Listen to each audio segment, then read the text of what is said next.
Nessa última live do Daniel Gontijo, em resposta às críticas que ele recebeu depois de fazer um vídeo criticando o Gregório do Vivier, né, ele citou o Christian Dunker. E apenas num ponto que foi bem mais ou menos, assim, né? Porque o Christian Dunker teceu certas críticas às críticas que o pessoal das psicologias baseadas em evidência fazem em relação à psicanálise. Sobretudo, ele citou o Christian Dunker apenas no ponto em que ele falou, olha, as meta-análises que existem a respeito da psicanálise não são de qualidade. Porém, também não são de qualidade as meta-análises feitas da TCC, da Teoria Cognitivo Comportamental. Então, e o Daniel Gontijo citou isso para depois dar aquela, olha, de fato a gente não tem uma meta-análise de boa qualidade na psicanálise, a gente precisa de meta-análise de melhor qualidade, mas as TCC são melhores ainda assim, né? Ok. Qual é o problema disso? Existe um problema de má-fé que eu vejo nos psicólogos cognitivo-comportamentais, que é que medir todo mundo de acordo com a mesma régua. Como assim? A TCC, ela se estrutura em volta da experimentação, naquele paradigma, sabe, pós-positivista, neo-popperiano, uma coisa assim, né?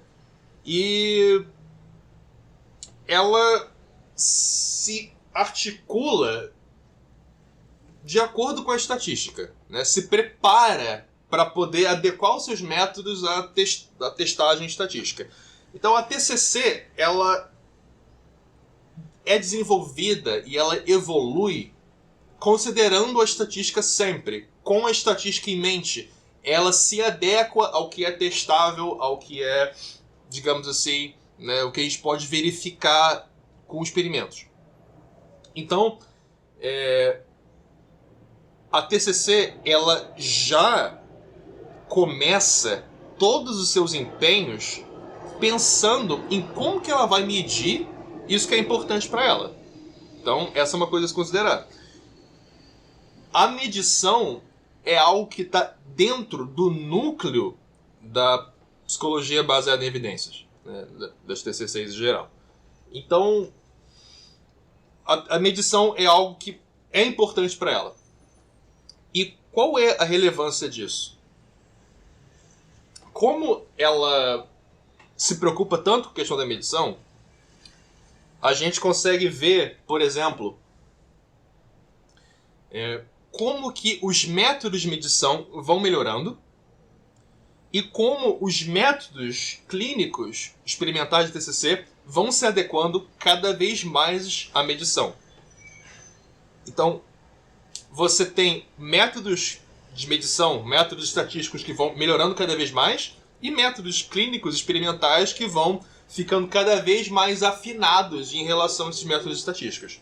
Então você tem uma interação dupla aí, né? Uma dupla troca aí dos dois lados. A estatística que melhora e a clínica e a experimentação que se adequa melhor à estatística. Então está sempre nessa relação com a medição. Isso está sempre presente.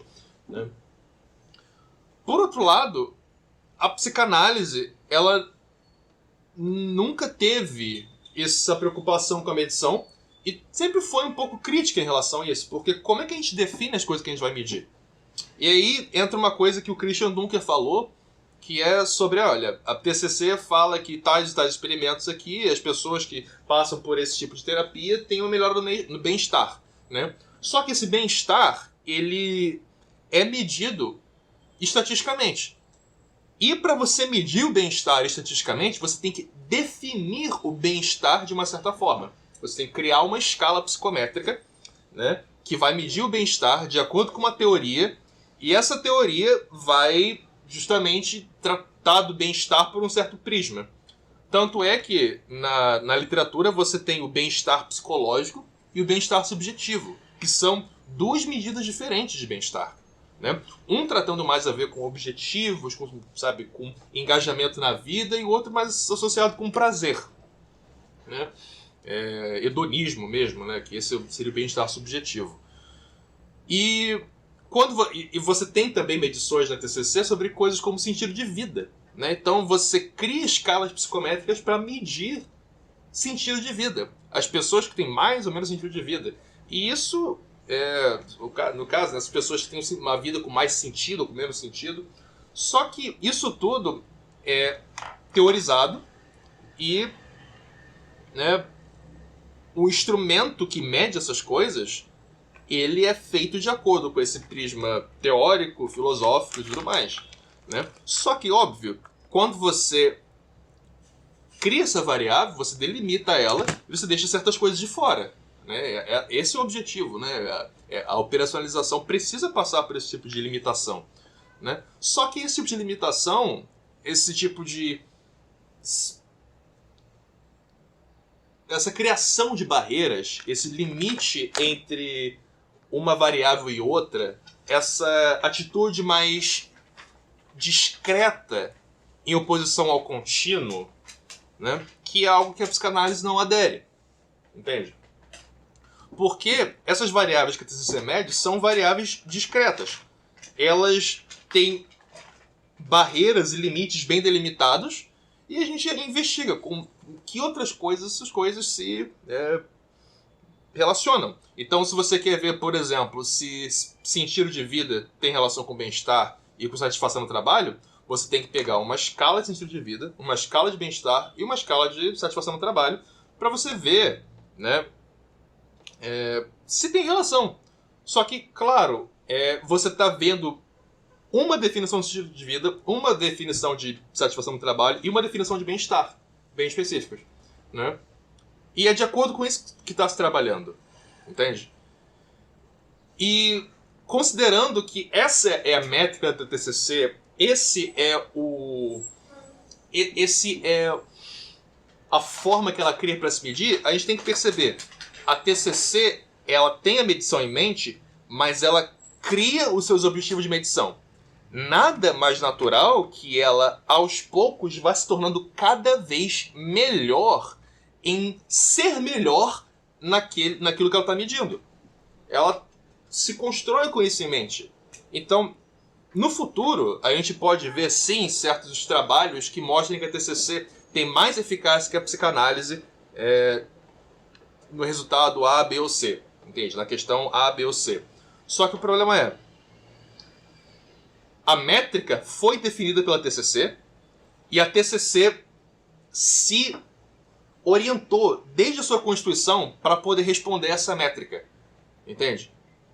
Então, parece muito conveniente exigir que os outros se adequem à sua própria régua quando essa régua você cria para si mesmo e você se adequa desde a sua constituição mais básica a responder e ter uma melhor interação, uma melhor relação com essa régua.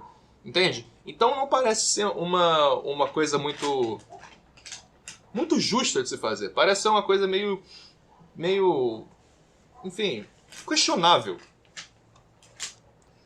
A psicanálise, por outro lado, ela não vai se focar tanto assim nessa medição porque ela também não está se preocupada em delimitar as coisas. No mundo natural, as variáveis não são delimitadas. Coisas tais como sentido de vida, satisfação no trabalho, ou transtornos psicológicos também, ou tipos de personalidade, ou alguma coisa como TDAH, ou então conscienciosidade, essas coisas não são perfeitamente bem delimitadas. Elas podem ser mais ou menos cristalizadas, mas elas têm uma relação de continuidade com as outras variáveis. Então você tem um fluxo, você tem uma certa fluidez em que você pode ter uma certa coisa, uma certa variável, uma certa questão que é mais centralizada em torno de um núcleo, que se apresenta como algo mais coeso. Mas isso sempre vai ter relação com outras coisas. E vai ser uma relação, sabe, um pouco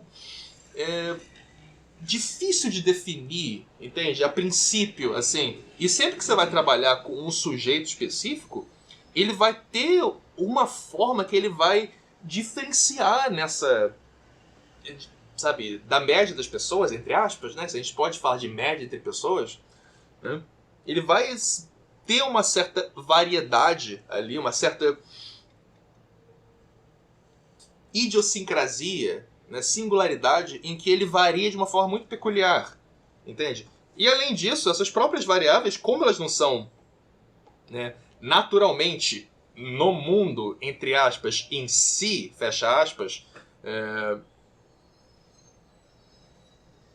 elas não têm uma barreira definida, pré-definida, bem definida, ou pelo menos tão bem definida assim. E é com isso que a psicanálise trabalha, e outras abordagens, né, psicodinâmicas também. E, portanto, adequar a psicanálise a esse tipo de medida, assim, me parece ser um jogo meio de má fé, sabe? Meio como que cobrar um peixe a aprender a voar, sabe? Porque o objetivo é diferente. A abordagem é diferente, os pressupostos epistemológicos são diferentes, né? E a gente pode criticar, sim, os pressupostos epistemológicos da psicanálise. Tem muito psicanalista aí que é muito relativista, que eu não acho que é legal, né? Só que também os pressupostos epistemológicos da TCC e das PBS, ele é engessado nessa visão de ciência com medição e predição e tudo mais, que soa um pouco artificial quando você trata de seres humanos. Não que isso não tenha o seu lugar, né? E eu vou fazer gravar futuramente alguma coisa a respeito disso, porque eu acho sim que a TCC, eu não falo isso, nada disso aqui, para falar que a psicanálise é melhor que a TCC, né? Eu falo isso aqui para dizer, a TCC exigir da psicanálise o mesmo tipo de evidência que ela exige de si mesma, não é algo justo, não é algo correto e não é algo de boa fé. Entende? Mas eu acho que a TCC tem suas virtudes, eu concordo com muitas delas, eu estudo bastante TCC, né? E, enfim, vamos encerrando por aqui.